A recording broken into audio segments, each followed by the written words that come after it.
নমস্কার। রাধারানী। হরে কৃষ্ণ।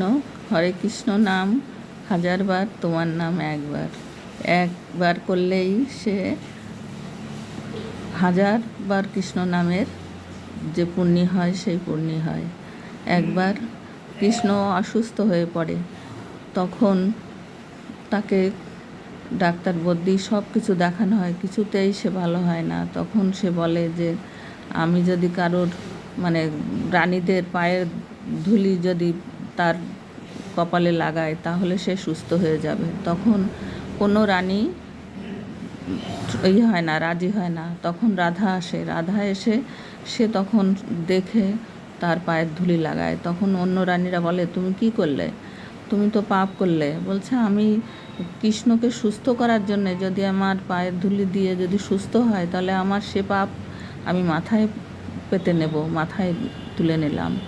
তাই কৃষ্ণর তখন সুস্থ হয়ে যায়।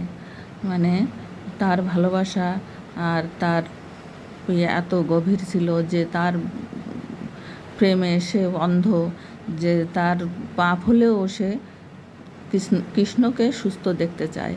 হরে কৃষ্ণ, হরে কৃষ্ণ। রাধা কৃষ্ণের এক আত্মা ছিল, তাদের ভালোবাসা ছিল পবিত্র। আর মানুষ বলে স্বামী স্ত্রী অর্ধাঙ্গিনী, তারা ছিল পূর্ণাঙ্গিনী। তাই তারা এক আত্মা, এক আত্মা।